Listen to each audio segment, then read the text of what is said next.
La historia de la contabilidad. Audio Jungle. La historia de la contabilidad y de su técnica está muy ligada al desarrollo del comercio, la agricultura y la industrialización como actividades económicas. Esta inicia con el trueque, la cual era una práctica que existía desde el Neolítico, desde hace aproximadamente 10.000 años como tal, en el cual se intercambiaban lo que eran bienes y servicios por otros.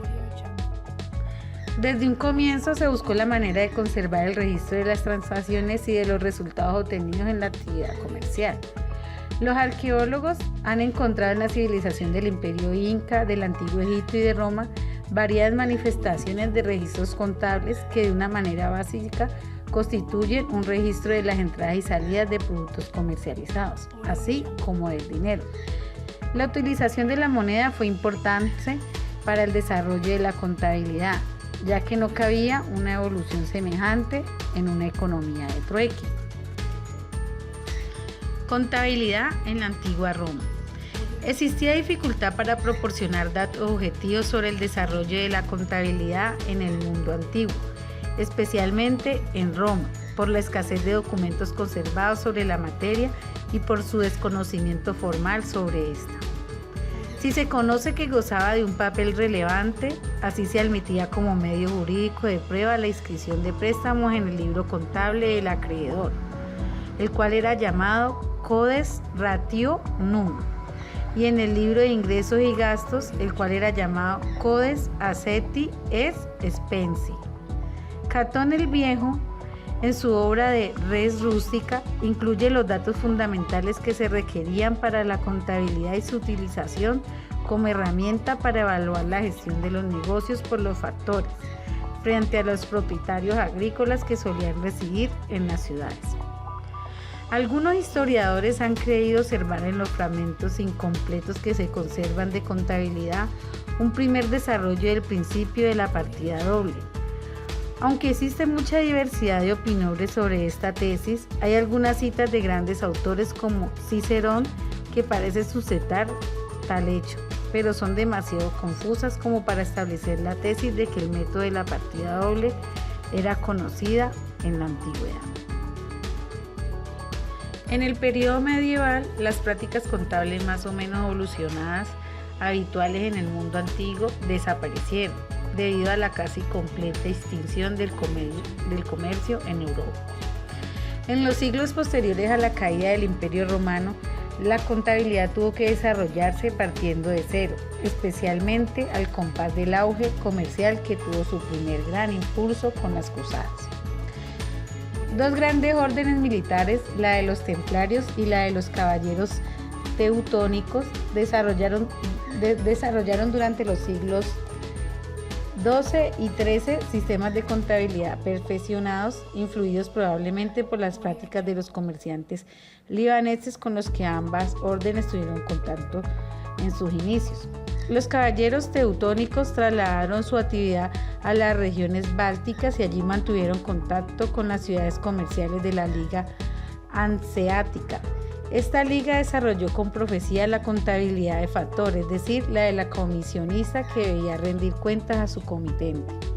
En tanto que los mercaderes italianos presentaron mayor atención a una contabilidad de carácter patrimonial más adaptada al contrato del comerciante sobre sus empleados. Las repúblicas comerciales italianas y los Países Bajos serían durante los últimos siglos de la Edad Media las regiones europeas en que la vida comercial iba a ser más intensa. Como consecuencia natural, la práctica contable iría desarrollando nuevos métodos en estos países y por lo tanto serían todas esas repúblicas italianas donde surgiría la moderna contabilidad.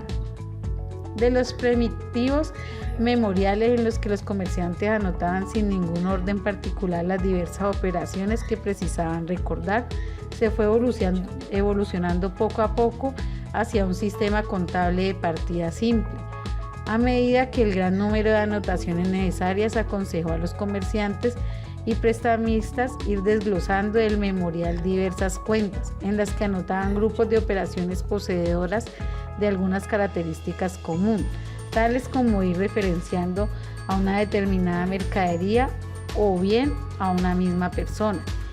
El modo de hacer las anotaciones fue perfeccionándose cada vez más y originó el progresivo desarrollo de ciertas reglas prácticas, hasta que en un momento no determinado con exactitud por los historiadores apareció en la zona de influencia económica italiana el método de la partida doble.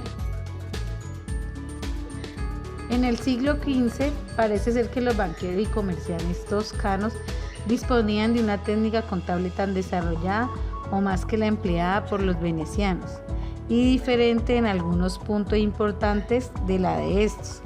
Sin embargo, fue la contabilidad a la veneciana la que se impuso gracias a la imprenta, que permitió su difusión antes que ninguna otra. En el Renacimiento, la aparición del concepto de capital productivo y el desarrollo del crédito sentaron los fundamentos necesarios para la elaboración de un sistema contable. Surgen en primer lugar las cuentas que reflejaban los créditos y los débitos de las personas. Por extensión, se pensó en llevar una cuenta para el conjunto de los bienes poseídos y otra que presentara las ganancias o las pérdidas. Este conjunto de cuentas condujo a la elaboración del sistema contable de partida doble. La tabla de barro de los años 2040 a.C. se puede considerar uno de los registros contables más antiguos que se conserva. Contiene el balance de una explotación agrícola en Ur y en la antigua Sumeria, con una descripción detallada de las materias primas y días de trabajo utilizados. Está redactada en escritura cuneiforme. La escritura cuneiforme es comúnmente aceptada como una de las formas más antiguas de expresión escrita según el registro de restos arqueológicos. Los historiadores estiman que la contabilidad por partida doble apareció hacia 1340 en Génova, Italia. La invención de la imprenta generalizó este método en particular desde la publicación de los tratados de Luca Pacioli, el cual nació en el pueblo de Umbria, provincia italiana, en el año 1455 y estudió en Venecia, donde fue preceptor de los hijos de un rico de mercader de la ciudad. Según Pacioli, las anotaciones en el libro diario constan de dos partes claramente diferenciadas, una comenzando con la palabra por, el debe del asiento contable, y la otra con la palabra a, el haber del asiento contable. Antecedente del modelo del asiento contable tradicional, dado que en aquella época no era costumbre la utilización del balance de situación. Solo describe los usos en la elaboración del balance de comprobación de sumas y saldos, que era la utilización al agotarse las páginas del libro mayor. Estas anotaciones eran efectuadas bajo las normas de la partida doble, la cual Pacioli aseguraba que él solo enseñaba, lo cual ya se ejecutaba mucho antes por los mercaderes. Con el pasar del tiempo, surgen escuelas económicas del pensamiento contable, como lo es la de Francesco Villa, la escuela toscana Marchi, Cerboni, Rossi, la escuela personalista de Giuseppe Cerboni, la de Fabio Vesta, la escuela económica hacendal de Gino Zappa y la escuela patrimonialista de Vincenzo Masi, llegando así a la contabilidad contemporánea o actual y sus conceptos básicos de contabilidad. En esta época se inicia con la Revolución Francesa hasta nuestros días. La Revolución Industrial origina una evolución acelerada de la actividad económica que conlleva también a una necesaria evolución de la contabilidad. La administración científica, preconocida por Frederick Taylor, llevó a un desarrollo de la gestión de las empresas, cambiándose el concepto de su manejo, pues ya no eran realizados directamente por los propietarios, sino que esta era delegada en personas distintas.